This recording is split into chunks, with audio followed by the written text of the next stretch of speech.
Welcome to a special episode of the new Divinization. We're your hosts, Kevin and Jacob, and we are in my garage smoking the two classiest pipes, Augustine and Aquinas. Our aim is to promote the new Divinization, the TNT, so that it can become truly dynamic and be on the verge of exploding. This is a special episode. Why is it special, Jacob? because we're hosting a Solemn High Rorate Mass at the Newman Center here at the University of Nebraska-Lincoln. This is something that we just got permission for like 2 or 3 days ago, and it's actually kind of exploded already. What is the date, time, and place for it? December 9th, 2017. It's on a Saturday morning at 6:30 a.m. And you'll understand why it's so early in a little bit. 6:30 a.m., folks. Also, and if for no other reason than to come for my 21st birthday, because we're going to post-game afterward, there you go.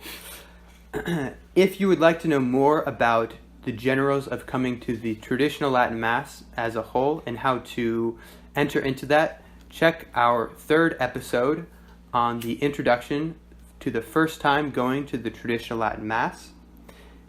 And, Jacob, what would you say about this Mass? People coming?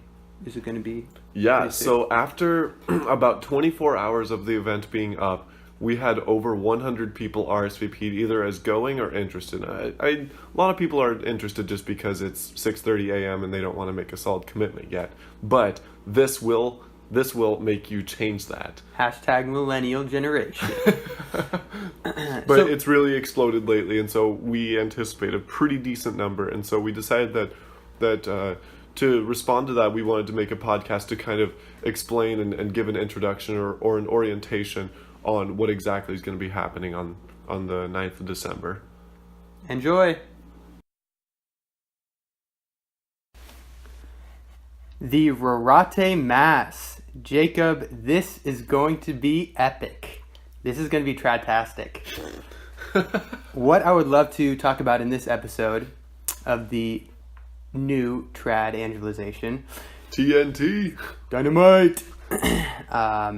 Is really the dynamism of what the Rorate Mass is in itself.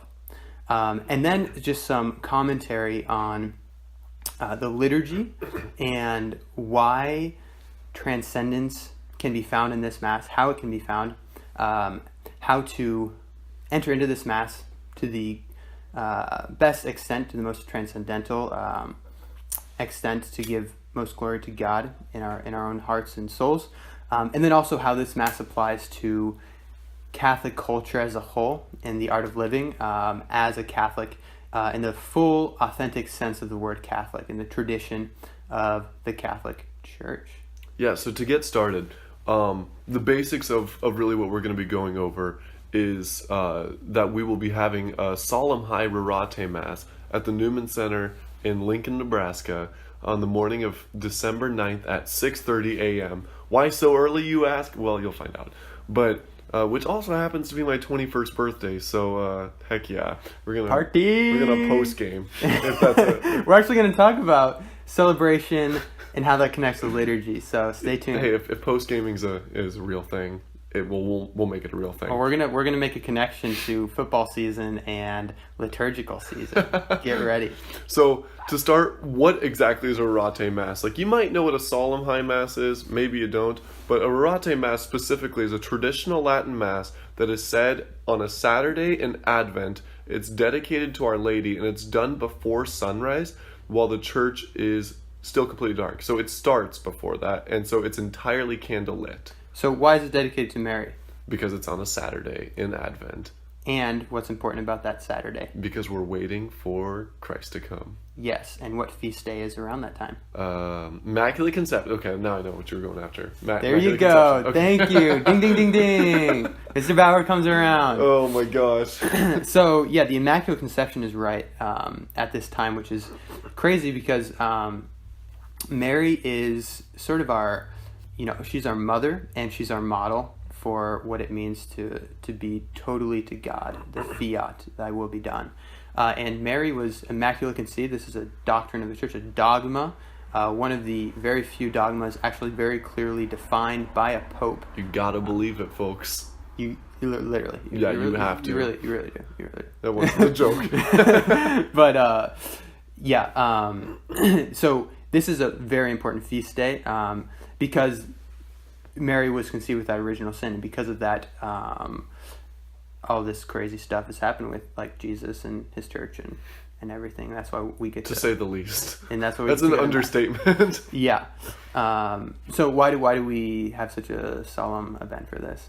Well, I guess even just on like a practical level, it's to give the students at the Newman Center in Lincoln a different liturgical experience. I mean, it's not too frequent that you have a mass that is entirely candlelit with no artificial lighting. That is actually starts before the sun rises while it's still dark, and as the liturgy goes on, it progressively gets brighter. Now, this will be especially cool at the Newman Center because the Newman Center actually faces true east, and the entire east facade of the Newman Center is the world's largest single depiction of a stained glass window.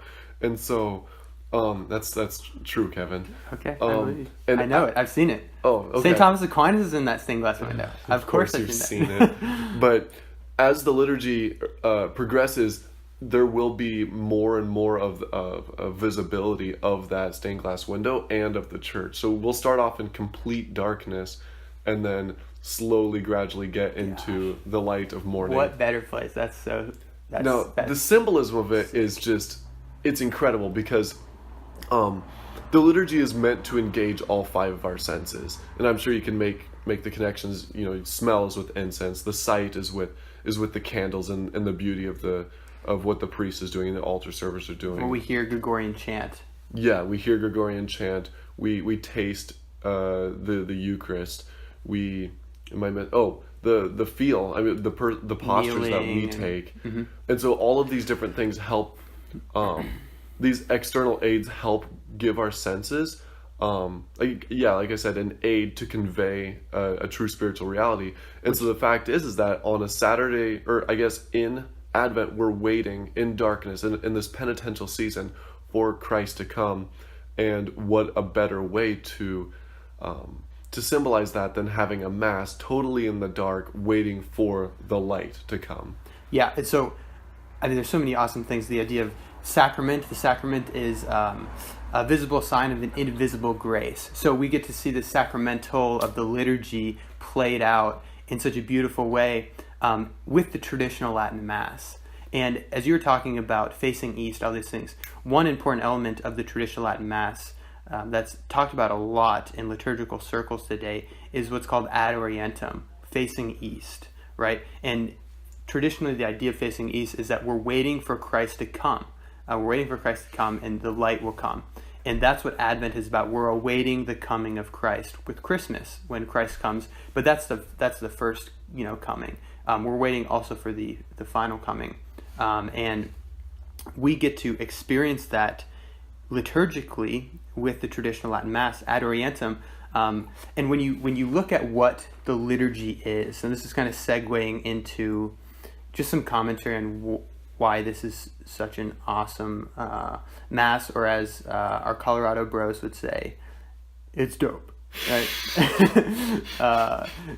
Side note, Jacob would say that the real desire that most people have when they're you said this, right? The real desire that people have when they're searching to do that psychedelic bro drug stuff out in Colorado. Shout out to Colorado, I'm from there. The real desire that they have. That's a nice shout out. Yeah, maybe not shout out to that aspect of it, but I do love Colorado. The real desire that these people have is for beautiful transcendental liturgy, and to the extent that could be taken true, we could talk about that for a long time. But I think there's some truth in that. People are desiring the infinite, and then in the traditional Latin Mass, with this beautiful liturgy, this sense of the senses are going to be engaged, so we can look to something deeper. This is offering, what better way when we're looking east, we're waiting for Christ in the liturgical season. Yes. So I think even especially touching on that aspect of ad orientem, I mean, we hear these explanations for ad orientem, like we're facing liturgical east, even if it's not true east. You know, the priest is facing God, not the people. Just all these different things. But I think I remember what I was going to say. Sorry. Yeah. So this this Rorate Mass, I think, will actually convey ad orientem better than almost any other Mass, because one, it is facing true east and liturgical east, and we are in Advent waiting for Jesus to come, and we're waiting in darkness, waiting for the sun to rise. And so in a very real sense, ad orientem will take on an entirely new meaning. Not an entirely new meaning, but I guess another dimension. I think that in the Rorate Mass, it will actually make more sense than it normally does. I think that will be exemplified further. Yeah, and in the liturgy, I wanted to go back to what Cardinal Ratzinger talks about in the Spirit of the Liturgy. A great book, highly recommended, written in the late 90s, where he talks about ad orientem. He also talks about the liturgy and its theological and even philosophical significance in the whole universe, as this is the time where we enter into the divine. We enter into basically the eternal moment. We're on the edge of eternity when we enter into the liturgy. And so when we take that mindset and we go into a situation where we see candles lit and it's dark and there's Gregorian chant and we're reminded of angels, we really do feel like this is the climax basically of my life. This is where I give myself in total adoration to God, to the divinity. I get out of myself in that contemplation and give myself over to God wholeheartedly with my body, mind, and soul. And I think that really ties into this idea of the Rorate being that waiting for Christ, because when we're waiting for Christ, we need to prepare ourselves. And in the liturgy, that's what we're giving ourselves to God. Yeah. So even like with a concise point on that you could just take home and maybe even to the bank, if you will.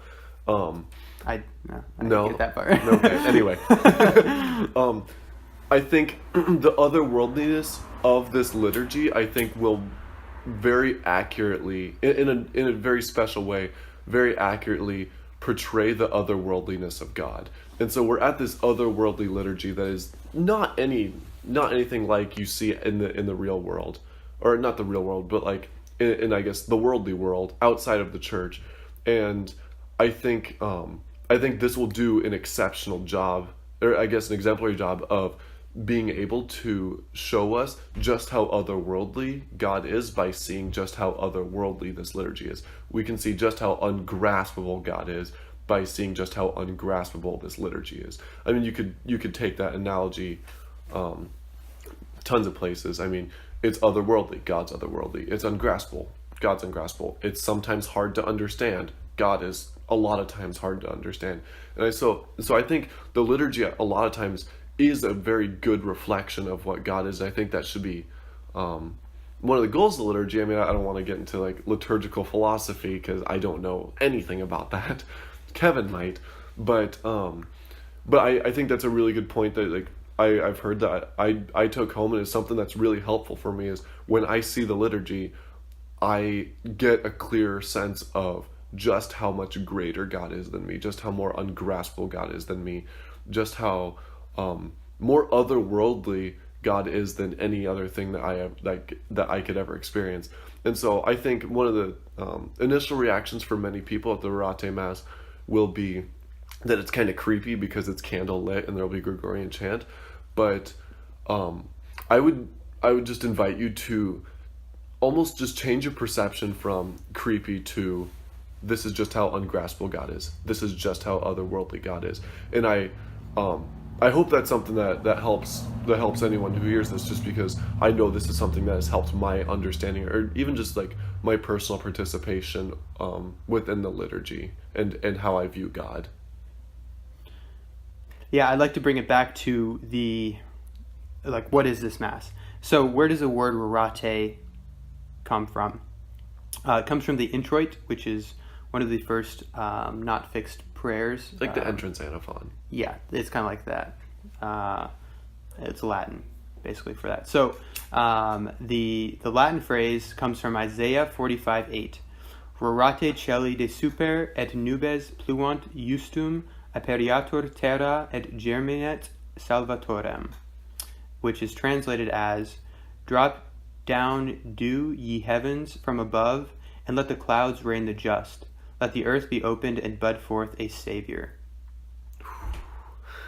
That's so good. So, Rorate, drop down dew. De super, ye heavens. Rorate celi, ye heavens. From above, de super. Did you translate that on the spot? Yes. Nice! With the internet. Oh, okay. Still a translation. Yeah, and so that's where it's coming from. And I'd like to point out another element of this all. I was saying we're going to tie this into football season, and also the fact that Jacob, the little baby's turning 21. Oh, celebration, because in a truly Catholic culture, you look back in centuries, the whole civilization in Catholic countries was centered around the liturgical season. When you have days off, it's when there's big feast days. You don't work on big feast days, and you didn't need a whole lot of days off because there were so many big feast days throughout the year that it's like that's what we don't work. It's just kind of commonsensical. Things are surrounded by the liturgical calendar. I mean, Lent with the fast and not having meat and like all these different things, we've lost that. We are no longer in a Catholic culture. We're in a pagan culture. Honestly, I'm willing to say that. We are in a pagan culture now. And so being able to enter into the liturgical season, this Mass can really help us. Now, one other element I'd bring in, I believe it's Joseph Pieper, another theologian from the mid to late 90s, or 20th century, 1900s, a Thomist, I believe German philosopher. He talks about contemplation as sort of the climax of human existence, of what human is made to do, to contemplate. I mean, we do that through poetry, through good things, through good conversation, through living in family and all these cultural things. But it all originates in the liturgy, because that's where we find, you could say, almost our existential purpose is to give true adoration to God. And we have that as the basis. It's kind of like a springboard, like a trampoline that all of a sudden we can go out, and that's from that source we're given, and then we can go out and give from there. And I think that when you look at Catholic festivity, it's all sort of circling this like a gravitational pull to the center, which is the liturgy, where we adore God and we go from there, and that's where good community comes from. So with these feast days, traditionally, Catholics really celebrate them. Like it's not just, for example, St. Patty's Day, when people just go and they pig out like gluttons, like that's not really what it's about. But there is this ability to enjoy the good things God has given us, so that we can celebrate and rejoice together in joy. That's really that is an authentic Christian Catholic thing, to have joy. Honestly, you don't hear that phrase very often in secular culture. You hear things about feeling good about yourself or self-esteem or whatever. I want joy, true joy, that's a realization of who I'm really supposed to be, where my true purpose is, what is real. That's going to come from this liturgy, and then that you can go out and celebrate that with other people. So I'd hope that could be something that this liturgy can lead to. Yeah, so I like that point that you make about how the liturgy isn't the sole content within the liturgical life of the church, or like the liturgical calendar, but they're really only just the fixing points. They're really only the hinges. I guess you could almost say in the same way that football games feed football culture. Like, football culture doesn't only exist when games are happening, but football culture surrounds football games. Yeah, Husker fans know that. Yeah, you guys in Nebraska, well, us in Nebraska, we know that. Like, we think about it during the week. We first few days in the week we're analyzing the last game. Last half of the week we're analyzing our next game, and it's all centered around these fixed points of what is happening in the game of this next week. And so you find that these football games are I guess fixing points and almost microcosms of this football culture, but these football games aren't the only thing within the football culture. And you I like could that say, word, microcosm. But I love that word too. I didn't know you liked it that much. Side tangent. Love that word. Back on track. Okay, but shouldn't even gone there. But yeah. Anyway, when it comes to football games being the hinge of football culture and not the only thing in football culture, the liturgy is really just a hinge within the liturgical life of the church. Is really only a hinge within the liturgical calendar, and that the liturgical calendar extends far beyond just the liturgy or what's happening in Mass, what's happening in the liturgy of the hours. But that's the orientation. That's where we get, I guess, put back on track. Like, okay, we're in Lent, based on this liturgy that we just have, and like bringing that to the rest of our lives, with those liturgies being these hinge points of the liturgical life of the church. I think that goes really well with that whole idea of Catholic culture, because the liturgical calendar doesn't only apply to the liturgy being said at Mass, but the liturgical calendar dictates the liturgy being said at Mass, which in turn dictates the culture that, I guess, the season of culture that's happening at that particular time. Yeah, I'd like to bring this to another point. In a lot of the new evangelization, there's all this emphasis on community and also prayer and divine intimacy.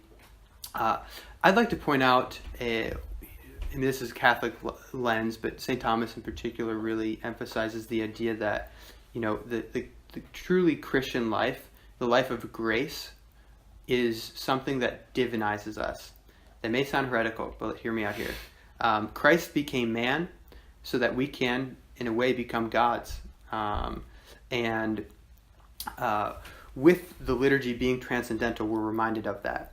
And I can see it personally that in a lot of contexts where young people will talk about prayer, there's a lot about this personal relationship with Christ, and that is so important.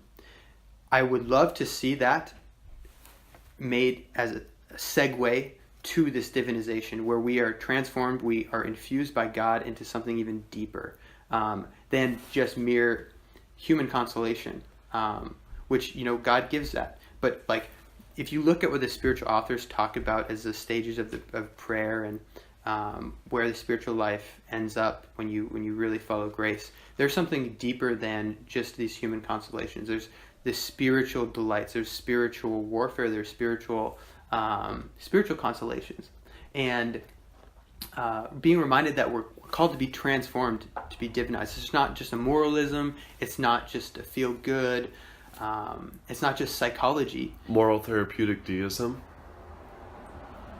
Have you heard that term before? I might have to think about that before I Okay, that's a filter out the heresy, and yes, I accept it.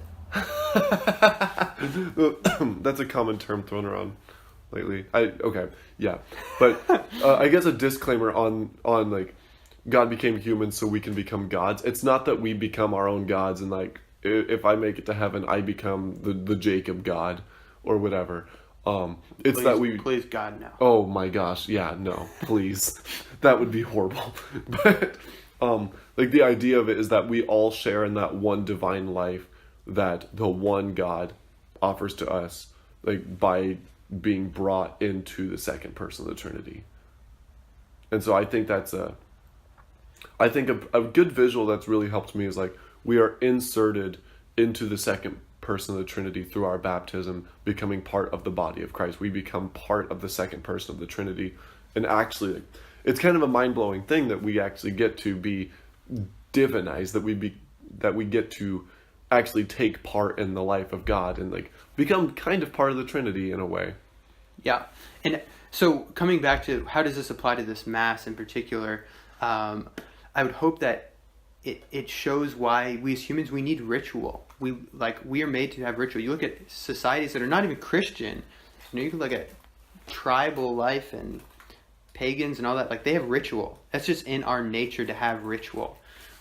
Why do I think that's important? Well, one is we already talked about the senses being engaged. So we don't have to continue with that, but I think that's part of the ritual, is having all the senses engaged with the smells and the sounds and doing things that are in repetition. But also I think part of it is that divinization, that entering into the divine life, that participation in the divine, is something that it comes from a desire for the divine. And when we're in ritual, when we're doing these acts of liturgy, we're following the rubrics. We don't have to think about the external so much, because we already know what we're going to do. We're not going to be distracted in a way by what's going on externally. The external is going to remind us of what's going to be going on spiritually. And so in that way, I hope that it's not seen as just as rigid, ritualistic, in a negative sense that our culture would look at it as, but as this is basically a gateway to enter into that eternal moment that I talked about in the liturgy, into the divine, to give ourselves to God. And I don't want to just make it sound like it's just about this subjective experience, because you may not have that. But I would say that, God is going to be glorified by the Mass because it's an offering to Him. And that's the number one aim of the Mass. That's why priests will offer private Masses when no one else is there physically, because that's the number one aim. But He's also glorified in us participating in that, and in us giving ourselves. And this external ritual is a way to remind us of what is going on spiritually, so we can really enter into that in a spiritual level. And I don't think that the repetition of what's going on in the liturgy is or following those rules is a negation of that. It's negating spontaneity, but it's actually making possible that spiritual spontaneity of what we can do internally with our intellect and will and our spirits. I like that point you bring up, because I know that I can I can have a totally greater spiritual participation or interior participation within the Mass when the external aspects are solid. Like if I know the same external ritual is going to happen, I've within my own subjective experience, I found that actually enhances my interior participation, just because I know what's happening on the exterior. I know everything that's happening, and within that I'm able, because everything is so uniform, Christ does get more of an opportunity to work in that. And like I've heard this expression before, that the more that the priest covers up his personality, the more that Christ has room to work. And I think you can take that analogy in that same sense. Like the more that the personality of a particular liturgy or whatever is covered up and really conformed to a ritualistic manner, it gives Christ and our interior selves more room to work. So to conclude, let's just tie this back into Mary. End with Mary. It's a beautiful way to do it. What are your thoughts on how this all ties back into Mary? Yeah, so this entire Mass is a votive Mass for our Blessed Mother. And I think one of the coolest points that Aquinas brings up about why we venerate Mary isn't even it's not a very theologically deep point. It centers around the whole idea of people's conformity to God's will, leading other people to salvation, even though they didn't do the supreme act of redemption on the cross.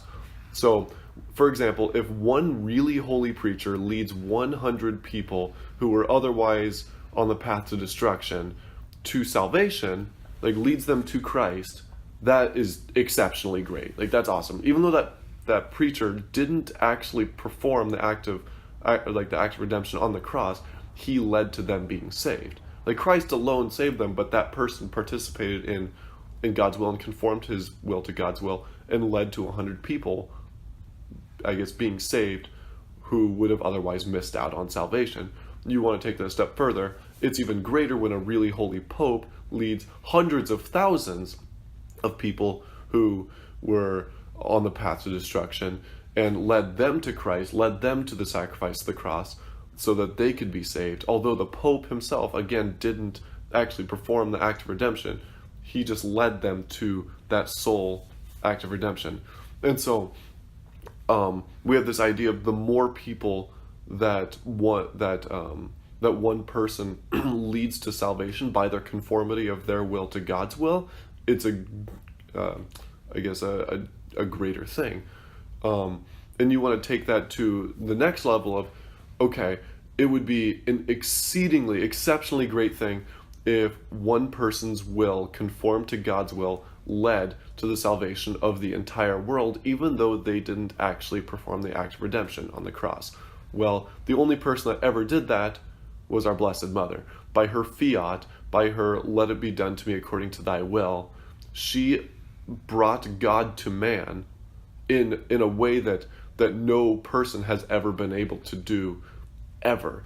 And so the fact that she said yes, and that she conformed her will to God in that singular moment, led to the salvation, or led to the possibility of salvation to the entire world, even though that she herself did not perform the act of redemption on the cross.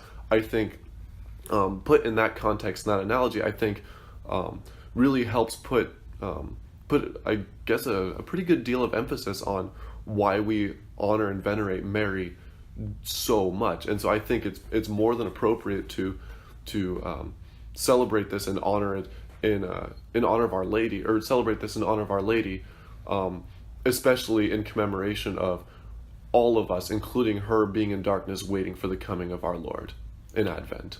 Yeah. Jacob, you're going to confuse people. I think you're getting way too theological here. They just want to stick to simple terms like the Immaculate Conception. Can you stick with that? Yeah, simple terms. Yeah. No, actually, to tie that back into the Mass, I think the redemption is really that's what's played out. That's what's played out in the liturgy. This is a sacrifice. It's the heavenly liturgy, and it's a sacrifice. And that's where, it's from the sacrifice on the cross, represented, that we receive that redemption. We participate in that. One final point on Mary and the Immaculate Conception in particular. So the Immaculate Conception, where Mary is preserved from original sin and before she was, in her conception. So this actually ties into the Assumption of Mary, another dogma declared by Pope recently, comparatively in Catholic tradition. How long ago, Kevin? These both are in the past 200 years. Oh wow, that is pretty recent. Yeah. So why are those two connected? Because Mary was preserved from original sin, her body was brought, soul and her entire being, her body and soul were brought into heaven. That's a Catholic dogma. Okay, so basically her body was preserved from the effects, the most evident, you could in a way say that the most detrimental effect of original sin, which is death. She was preserved from that. Now, what that actually means is another whole discussion about the Assumption, but we can just stick with that. Her body was brought into heaven with her soul. And why is that important for the Immaculate Conception? How does this tie into this Mass? Well, we're talking about divinization, right? And so she was preserved in total purity from all stains of sin. And so she models Christ in that divinity, in that preservation from things worldly, and the stain of sin. So when we go to this Mass, we can meditate on Mary and ask her, as our mother, to draw us closer into that divinization, and see how she lived that out in her own life. And she really doesn't talk a lot in the Gospels, but she's living in contemplation. She meditated on these things in her heart, and in her soul. And I think on that note, one thing I just heard this today: learn how to participate in the liturgy in the same way that Mary participated in the sacrifice of the cross. So, given that the Mass is the sacrifice of the cross, and Mary is the greatest saint in heaven, I think we have a lot to learn, because how did Mary participate in the sacrifice of the cross? Well, one, way beforehand when she made herself an instrument of the Lord, but also when she was at the cross, she didn't say anything. She was silent. She has no recorded words in the sacrifice of the cross. And so I think that's one thing that's helped me, even throughout today, since I've heard that, in helping me understand how I can internally, as opposed to just solely externally, participating in the sacrifice. Learn from Mary and take notes from the greatest saint in heaven on how to participate in the sacrifice of the cross, aka the Mass, by that silence, that contemplation, and learning how to conform your will to God's like that. Amen. Yeah. Cheers. Yeah, let's close. One thing I throw out there is, as we were talking about football season, people get pumped for games and stuff, and they may be looking up how practices are going, some of that, smack talk or whatever people go through.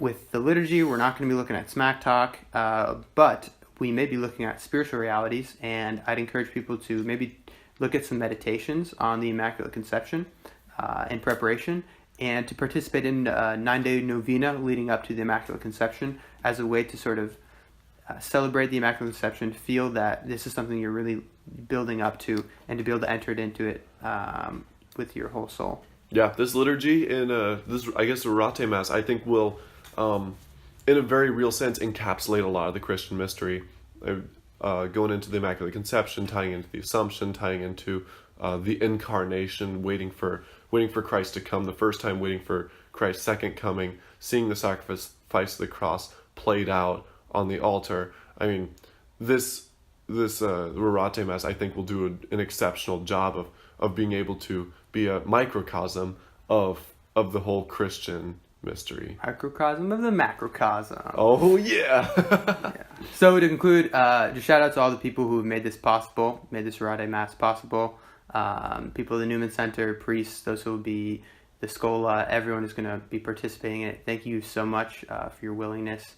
God bless you all. And this liturgy is going to be lit. Liddy. Heyo. Yeah.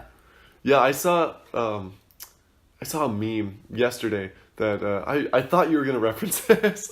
I totally thought you were going to reference this when you were talking about Benedict XVI or Ratzinger, when there's this meme where it says, people think that the liturgy be not like it is, but it do. It's a quote from German Theology Man. Oh, you're so cool, Jacob. Look it up.